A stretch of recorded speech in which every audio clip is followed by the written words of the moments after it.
बिस्मिल्लाहिर्रहमानिर्रहीम, अस्सलाम वालेकुम। खेलों की खबरों पर तबसरा और तज्जियों सजे स्कोर के एक और प्रोग्राम के साथ सैयद याह्या हुसैनी आपकी खिदमत में हाजिर है। पाकिस्तान क्रिकेट टीम ने इंग्लैंड की नतूजबगार टीम के सामने जिस तरह हथियार डाले, उसके बाद वर्ल्ड कप 2023 में ग्रीन शर्ट्स के क्वालिफाई करना जोश लाने के मुतरादिफ ही नजर आ रहा है। बर्मिंघम के एडजस्टन क्रिकेट ग्राउंड पर बाबर आजम ने इनफरादी रिकॉर्ड की भरमार तो कर दी, लेकिन अपनी कप्तानी में शर्मनाक शिकस्त से न बच सके। इंग्लैंड का वो ग्राउंड जहां 332 रन का हुसूल पाकिस्तान के खिलाफ तीसरे मैच से कबल नाकाबिल तस्खीर रहा, वहां पाकिस्तान के बॉलर्स और फील्डर्स ने उसे मुमकिन बना दिया। 2 मैचों के बाद बैटिंग चली तो ये बड़ा हदफ बोर्ड पर सजाते ही पाकिस्तान टीम मदहोशी में चली गई। पूरी टीम के नज़दीक 300 रन तक पहुंचना ही किसी किला फतह करने से कम न था, इसीलिए कैचेस छोड़ते रहे और इंग्लैंड फतह के करीब पहुंचता रहा। तीसरे वनडे में पाकिस्तान को मिलने वाली फतह सीरीज़ का नतीजा तो न बदल सकी, लेकिन वर्ल्ड कप सुपर लीग में उनके पॉइंट ज़रूर बेहतर हो जाते। दौरा इंग्लैंड में ग्रीन टीम की हैरानकुन, तशवीशनाक और शर्मिंदगी से भरपूर शिकस्त पर गुफ्तगू करने के लिए हमारे साथ मौजूद हैं टेस्ट फास्ट बॉलर क्रिकेट के सिकंदर बख्श साहब, सीनियर स्पोर्ट्स जर्नलिस्ट रोज़नामा कराची के क्रिकेट कॉरेस्पॉन्डेंट अब्दुल माजिद भट्टी साहब, और इस्लामाबाद स्टूडियो से हमारे साथ होंगे द न्यूज़ रावलपिंडी इस्लामाबाद के स्पोर्ट्स कॉरेस्पॉन्डेंट अब्दुल मोही शाह साहब। गुफ्तगू की शुरुआत सीधा माजिद भट्टी साहब आपसे करेंगे। पाकिस्तान टीम 332 रन के हदफ का दिफा कर नहीं सकी। पाकिस्तान क्रिकेट की तारीख़ पर अगर नगाह डाली जाए तो ऐसी बहुत से मैचेस हैं जहां पाकिस्तान एक बड़ा स्कोर बोर्ड पर सजाने के बावजूद नाकामी के गड्ढे में गिर गया।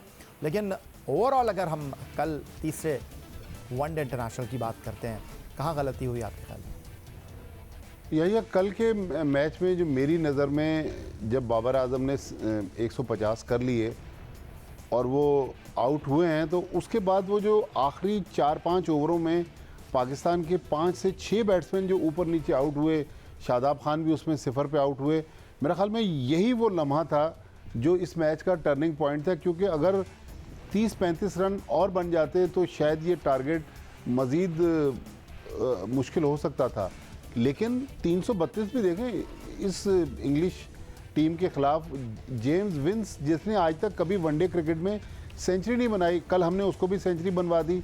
उनके जो टेल अंडर्स आए 9वें नंबर के बैट्समैन जिस तरह पाकिस्तान के बॉलरों पर अटैक कर रहे थे, और पाकिस्तान के बॉलर्स जिस तरह शॉर्ट पिच बॉलिंग कर रहे थे, पाकिस्तान के यही जो 3 टॉप के फास्ट बॉलर हैं, शाहीन शाह अफरीदी, हारिस रऊफ़ और हसन अली, तीनों ने कल के मैच में 250 रन दिए हैं।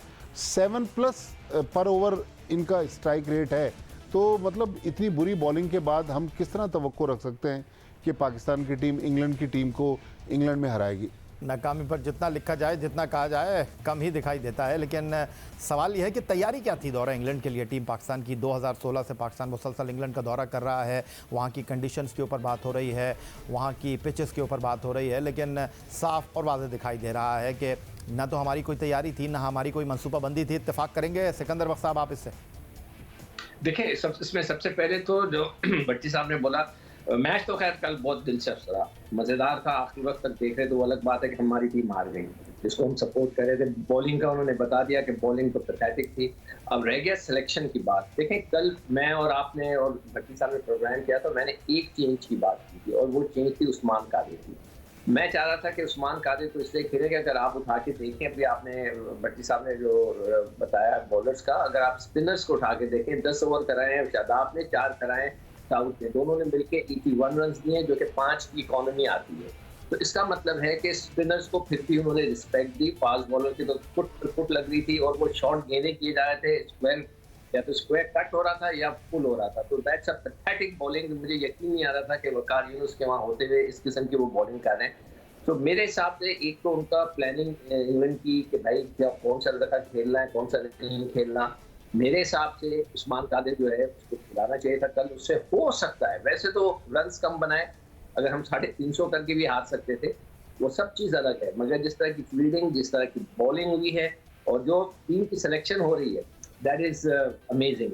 मुझे समझ में नहीं आता कि हम यहाँ बैठ के कुछ बता सकते हैं, वो जो लोग ग्राउंड में मौजूद हैं वो नहीं कर पाते। मैं कुछ नहीं कह सकता इससे अलावा कह के मैं थक गया हूँ मिसबाउल के और वकार यूनुस साहब के बारे में। तो अब यही है कि अल्लाह खैर करे, जब ये T20 जीत जाएंगे हम सब भूल जाएंगे, हम सब उनकी तारीफें शुरू कर देंगे और फिर ये वाला चैप्टर क्लोज हो जाएगा। दौरा इंग्लैंड में टीम पाकिस्तान की वनडे क्रिकेट में 3-0 की नाकामी पर सिकंदर बख्श साहब कहते हैं कि मैं कुछ कह नहीं सकता, मुझे एक शायर का शेर याद आ गया कि 2-4 लफ्ज़ कह के मैं खामोश हो गया। वो मुस्कुरा के बोले, बहुत बोलते हो तुम। सीधा चलेंगे इस्लामाबाद, पाकिस्तान का दारुल खलाफा। मोई शाह साहब, द न्यूज़ रावलपिंडी इस्लामाबाद के आप स्पोर्ट्स कॉरेस्पॉन्डेंट हैं और अहम फैसले होते हैं जहां इस वक्त आप मौजूद हैं इस्लामाबाद में, और 363 रन बने बर्मिंघम के एजबस्टन क्रिकेट ग्राउंड पर, चौके लगे, छक्के लगे, और इसमें कोई शक नहीं सिकंदर बख्श साहब जिस तरह फरमा रहे हैं कि लोगों ने एंजॉय किया, छक्के चौके हम देखना चाहते हैं वनडे क्रिकेट के अंदर। लेकिन हेडक्वार्टर पाकिस्तान क्रिकेट बोर्ड का लाहौर में, फैसले पाकिस्तान क्रिकेट के अहम इस्लामाबाद में होते हैं, चाहे डोमेस्टिक निज़ाम की तब्दीली की बात हो, चाहे सरफराज के कप्तानी वापस लिए जाने की बात हो, चाहे अज़हर अली को 1 साल के लिए कप्तान बनाकर 9 महीने में कप्तानी से फारिग कर देने की बात हो। तो इस नाकामी के बाद अब कुछ चहमगोइयाँ हो रही हैं इस्लामाबाद में बाबर आजम को लेकर, टीम की कारकर्दगी को लेकर, बोर्ड में तब्दीलियों के बारे में। देखें याया, पहले तो सबसे मैं ये ज़रूर बताऊं, अपने दोस्तों के साथ शेयर करूं कि मेरे ख्याल में शायद एक हफ़्ता 10 दिन पहले आपका प्रोग्राम हुआ था, तो मैंने कहा पाकिस्तान का कोई चांस नहीं है वनडे सीरीज़ में, और हालांकि उस वक्त आपकी स्ट्रांगेस्ट टीम थी इंग्लैंड की, लेकिन जिस तरह पाकिस्तान उसी तसलसल से उसी टीम के साथ खेलता है ये वनडे, और उसी स्ट्रेटजी के साथ खेलता है, मैं नहीं समझ सकता कि इस स्ट्रेटजी पे और इसी टीम के साथ और कोई चेंजेस नहीं और कोई नया एलिमेंट ऑफ सरप्राइज़ अपने अपोनेंट्स के लिए नहीं, आप उनको हरा देंगे। इतनी वेल वर्स टीमें होती हैं, हालांकि ये सेकंड 11 है, सेकंड 11 भी अब आप इंग्लैंड की नहीं कह सकते। तो मेरा ख्याल है बड़ा यहाँ काम करने की ज़रूरत है, स्ट्रेटजी प्लानिंग की बड़ी ज़रूरत है, शफलिंग की ज़रूरत है। एक स्पिनर से आप उस पिच पे कल गए जिस स्पिनर जो मेरा ख्याल है थोड़ा बहुत स्पिनर्स के लिए ज़रूर सूटेबल थी, अगर एक एक्स्ट्रा स्पिनर, स्पेशलिस्ट स्पिनर आप खिलाते तो पाकिस्तान ज़रूर अच्छी परफॉर्मेंस दे सकता था। और फिर आप आते हैं जी इस्लामाबाद की तरफ और इस्लामाबाद के डिसीजंस की तरफ। मेरा ख्याल है अभी तो सबसे बड़ा डिसीजन जो पेंडिंग है और अभी हुआ नहीं है वो चेयरमैन की एक्सटेंशन का है, एहसान मानी साहब की एक्सटेंशन का है। वो जब कंफर्म हो जाता है या और उसके बाद फिर मेरा ख्याल है ये सारी चेंजेस चेयरमैन के साथ चेंजेस आहिस्ता आहिस्ता फिर होती हैं, और जब नया चेयरमैन आता है तो आपको पता है वो अपना पूरा पूल लेके आता है, pool of players, pool of officials, pool of technical people and those working with in the Pakistan cricket headquarter. तो मेरा ख्याल है अभी थोड़ा सा अर्ली है कि हम बताएं कि बाबर आजम चेंज होने वाले हैं या कोई और तब्दीली इस तरह की आने वाली है। प्रेशर ज़रूर है, देखें यहाँ कॉरिडोर ऑफ पावर में प्रेशर ज़रूर है कि आपके चीफ सिलेक्टर क्या कर रहे हैं, कौन सी टीम भिजवाई है, क्या खिला रहे हैं। शाहनवाज दानी जैसे प्लेयर को आप ठीक है, चीफ सिलेक्टर की तरफ भी मैं आता हूँ, टीम सिलेक्शन की तरफ भी आता हूँ। मोई शाह साहब, अब्दुल माजिद भट्टी साहब कराची स्टूडियो में हमारे साथ हैं, वीडियो लिंक पर सिकंदर बख्श साहब हमारे साथ मौजूद हैं। हमारे एक्सपर्ट की राय तो आपने सुनी, लेकिन वो कहते हैं ना कि ज़बान क़ल्ब को नक़ारा खुदा जानो। ये लोग जो हाथ उठाकर टीम पाकिस्तान की कामयाबी के लिए दुआ करते हैं, उनकी आंखों से आंसू टपकने लगते हैं जब टीम तवक्कुआत पर पूरा नहीं उतरती और आसान नाकामी से दो चार हो जाती है। अवाम टीम की नाकामी पर क्या कहते हैं, आपको दिखाते हैं। टीम की परफॉर्मेंस बहुत ज़्यादा पैथेटिक थी, क्योंकि जिस लेवल की टीम इंग्लैंड की उस हिसाब से जो क्रिकेट टीम की परफॉर्मेंस बहुत ज़्यादा पैथेटिक थी, क्योंकि जिस लेवल की टीम इंग्लैंड की उस हिसाब से जो क्रिकेट पाकिस्तान ने खेली है वो मतलब समझ से बाहर क्रिकेट है। अगर किसी टीम के 7 या 8 आउट लगे हुए हैं तो उनको कम से कम ये चाहिए कि उस टाइम पे कंटेन करें और वो जो 2 विकेटें 3 विकेटें उनको उसी टाइम पे लेके मैच को उसी वक्त रैप अप करें। पाकिस्तान टीम के हारने का सबसे बड़ा इशू मैनेजमेंट है। कोच जो होते हैं वो टीम को लेके चलते हैं कैप्टन के साथ, लेकिन यहाँ पे जो है अपनी मनपसंद के प्लेयर्स लेके जाया जा रहा है और जो है ना टीम के हारने का जो सारा बर्डन है वो फिर प्लेयर्स पे डाल दिया जाता है, नए प्लेयर्स को इन किया जाता है, परफॉर्मेंस एक आध परफॉर्मेंस पे फिर बाहर कर दिया जाता है। कॉम्बिनेशन हर टूर पे जो है ना वो चेंज हो रहा होता है, जिसकी वजह से ये सारे प्रॉब्लम्स आ रहे हैं। PSL की बेस पे आप लड़कों को लेके आ रहे हो तो ये बहुत गलत है कि PSL की बेस पे आपको लेके नहीं आना चाहिए। शोएब मकसूद को लेके आप उसको PSL की बेस पे आप उसको लेके आए और ODI में उसको आप लेके आ गए और उसने परफॉर्मेंस जो करी उसने T20 वाली क्रिकेट खेली है उसने। चेंज तो सिर्फ ये स्विंग बॉलिंग खेलना सीख गया बस, बाकी तो बाहर की पिचेस पे तो यही है, बॉल घूमेगा, आपको तो एडजस्ट करना ही करना है। मतलब अगर 2 मैचेस में नहीं कर पाए तो फिर फ़ायदा क्या है, पाकिस्तान ए टीम को ट्राई करवा दें फिर। सिलेक्शन भी फिर ऐसी है कि आपने पीएसएल की परफॉर्मेंस पे 2-3 इनिंग्स के उस पर आपने उनको इंटरनेशनल टीम में ले लिया है, परफॉर्मेंस इतनी सच कोई नज़र नहीं आई। कैप्टनसी भी थोड़ी सी बात करूँगा क्योंकि वो भी बहुत up to the mark captaincy नहीं थी और ज़िम्मेदारी से जो है वो किसी ने परफॉर्म नहीं किया। इंग्लैंड ने अपनी पूरी टीम चेंज करी और उन्होंने पाकिस्तान की ए टीम को हरा दिया, तो ये बहुत ही बेइज्जती की बात है पाकिस्तान की टीम के लिए। सरफराज को इन करना चाहिए मिडिल ऑर्डर में, आपको उसकी बहुत ज़रूरत है। टीम की 3-0 से नाकामी पर अवाम क्या कहते हैं, आपने देखा किन किन शोबों में बेहतरी की ज़रूरत है, अवाम की तजावीज़ आपने देखी। सिकंदर बख्श, अब्दुल माजिद भट्टी, अब्दुल मोई शाह से मज़ीद गुफ्तगू एक ब्रेक के बाद।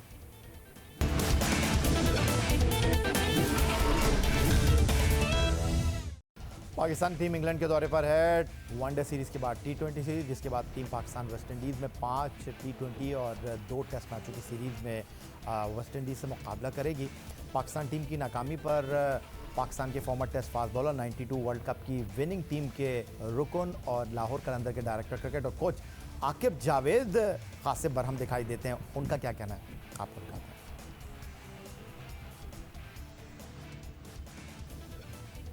इस बारे में लोगों को इतना एहसास नहीं है जितना बुरा हाल हुआ है। जब आप प्रोसेस रोकते हैं ना तो आपको 1-2 साल समझ नहीं आती, एकदम उसके फिर जब रिज़ल्ट सामने आते हैं तो फिर आपकी आंखें खुलती हैं। इनको अभी भी नहीं एहसास हो रहा, कोई नीचे काम नहीं हो रहा, कोई वो जो एकेडमीज़ लगती होती थी 3.5 महीने की रीजनल, दैन NCA में वो 3.5 महीने के प्रोग्राम्स होते थे, तो एक वहाँ से आपको एक टैलेंट आइडेंटिफिकेशन हो जाता था। कुछ जितने प्लेयर्स हैं, ये सलमान बट से ले लें, जितने भी वहाँ से वो सामने आए, बैट्समैन ही कोई नहीं है। अगर आप देखें तो जहाँ थोड़ी सी भी बॉल सीम करेगी या बाउंस करेगी, वहाँ इनकी टेक्निक जो एक्सपोज हो जाती है। और पीछे ऑप्शन भी देखें तो अगर इनको देखना है कि जी हमने आगे जाके कैसे अपनी वर्ल्ड कप की टीम बनानी है या अपनी T20 की टीम बनानी है, यही किए जा रहे हैं। एक बच्चा टूर पे जाता है, प्लेयर बगैर खेले आता है, अगले टूर पे वो उसको निकाल देते हैं, कभी उसको एक टूर करा दिया, कभी किसी को टूर करा दिया। पाकिस्तान और इंग्लैंड के दरमियान 3 एक रोज़ा मैचों के बाद 3 T20 मैचों की सीरीज़ है और वनडे सीरीज़ में क़यादत के फ़राइज़ अंजाम देने वाले बैन स्टोक को टीम से ड्रॉप कर दिया गया है और वर्ल्ड चैम्पियन टीम के कप्तान इयन मोगन टीम की क़यादत करते हुए हमें 3 T20 मैचों की सीरीज़ में दिखाई देंगे। और बाकी खिलाड़ियों में मोइन अली हैं, जॉनी बैरिस्टो हैं, जैक बेल हैं, टॉम बैंटन हैं, Jos Buttler, Tom Curran, Lewis Gregory, Chris Jordan, Liam Livingstone, Saqib Mahmood, David Malan, Matt Parkinson, Adil Rashid, Jason Roy और डेविड विली। ये इंग्लैंड का 16 रुकनी T20 स्क्वाड है जो पाकिस्तान के ख़िलाफ़ 3 T20 मैचों की सीरीज़ में मुकाबला करेगा। और अब टेलीफोन लाइन पर हमारे साथ senior sports journalist Mirza Iqbal Baig साहब भी शामिल हो गए हैं।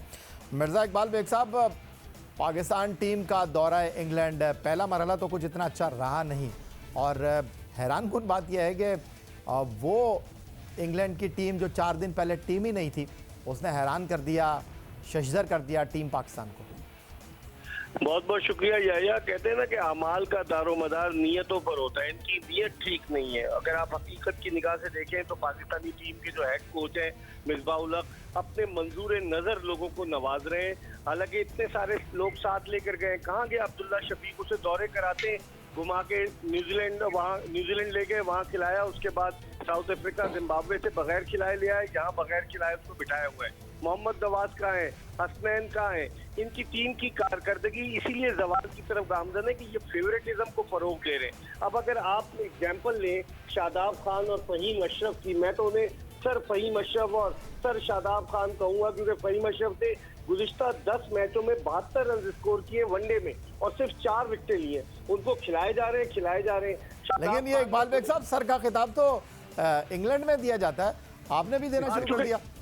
हाँ, तो चूंकि परफॉर्मेंस इनकी इंग्लैंड के खिलाफ रही ना, तो उल्टा कर दिया मैंने कि बजाय इंग्लिश खिलाड़ियों को वो मास्टर ऑफ ब्रिटिश एम्पायर या ओबी ऑर्डर ऑफ ब्रिटिश एम्पायर के इनको हम देने खिताब, क्योंकि पाकिस्तानी टीम तो हार गई है। अब शादाब खान की या अगर आप बात करें तो शादाब खान ने 10 मैचों में 109 रन और 10 विकेटें। आप उनको वाइस कप्तान बनाकर खिलाए जा रहे हैं। कुछ ये टीम किसी की जाती टीम नहीं है, ये पाकिस्तान की टीम है। और इस टीम के लिए जो लोगों के दिल धड़कते हैं, लोग इतने मायूस हैं कि 3-0 आप सीरीज हार गए, आप 331 को डिफेंड नहीं कर पा रहे। मैं समझता हूँ कि इनकी नीयतें सही नहीं है। सिकंदर बख्श साहब, एक चीज़ जो मैं आपसे डेफिनेटली शेयर करना चाहूँगा, कल जब इंग्लैंड की टीम वनडे सीरीज़ जीती, बहुत काम थे, बहुत कूल थे, गैर ज़रूरी एक्शन नहीं दे रहे थे इंग्लैंड के खिलाड़ी। उन्होंने ट्रॉफ़ी भी लिफ्ट की। उनके कप्तान बैन स्टोक्स ने, जिनको T20 सीरीज़ में ड्रॉप कर दिया गया है, कोई बुलंद व बांग दावे उन्होंने नहीं किए। और जो एक चीज़ मैं बहुत ज़्यादा महसूस कर रहा था वो ये कि साकिब महमूद हुए या जेम्स विंस हुए, जिन्होंने तीसरे मैच में सेंचुरी स्कोर की, ना उन्होंने कोच सिल्वरवुड को क्रेडिट दिया, ना साकिब महमूद ने कहा कि स्टोक भाई का बहुत शुक्रिया, उन्होंने मुझे बड़ा एतमाद दिया। ये चीज़ें मुझे इंग्लिश ड्रेसिंग रूम में दिखाई नहीं दी। लेकिन ये हमारे पास बड़ा होता है कि एक सीरीज़ जीत जाए, एक मैच जीत जाए, कोच का बहुत शुक्रिया, चेयरमैन का बहुत शुक्रिया, चीफ एग्जीक्यूटिव का बहुत शुक्रिया, कप्तान का बहुत शुक्रिया। यार देखो, हर एक का अपना अपना कल्चर है, उनका अपना कल्चर है, हमारा अपना कल्चर है। हमारे यहाँ ये बहुत होता है कि फलां भाई का शुक्रिया दे, फलां भाई का। और एक दफ़ा मैं मतलब नाम नहीं लेना चाहता, मशहूर क्रिकेटर को मैंने कहा, यार तुम कल तो बैठे कोच की बुराई कर रहे थे और तुमने मैन ऑफ द मैच में उसका नाम लेकर बोला कि जी इनके वजह से हम जीत गए। तो कहने का भाई मैं क्या करूं, मैं बातें कर रहा था, अपना प्रोग्राम कर रहा था और वो पीछे से कोनियां मार रहे थे, मेरा नाम लो, मेरा नाम लो, मेरा नाम लो। तो हमारे यहाँ तो ये होता है। हमारे यहाँ तो देखें आप, जैसी टीवी पे नजर आएगा कोच जो है वो खड़ा हो जाएगा, इशारे करना शुरू हो जाएगा कि जबरदस्त ये वो। तो ये हमारा एक कल्चर है। तो हम इस कल्चर और उनके कल्चर में जमीन आसमान का फर्क है और हम इसको मैच नहीं कर सकते। तो मोहित शाह साहब, उन्होंने तो वनडे टीम के कप्तान को ही टीम से ड्रॉप कर दिया और मॉर्गन के आते ही बैन स्टोक की छुट्टी। देखिए, मेरा ख्याल है स्टोक्स की जहाँ आप बात कर रहे हैं तो वो फिजिकली इतने फिट नहीं थे कि वो उनको टीम में वनडे टीम की कप्तानी भी दी जाती।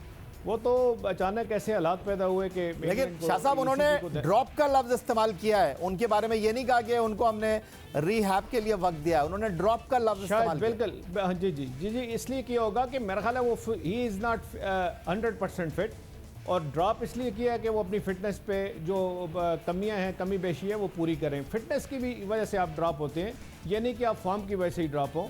बेन स्टोक को कोई भी टीम मेरा ख्याल है ड्रॉप करना अफोर्ड नहीं कर सकती अगर if he is in form.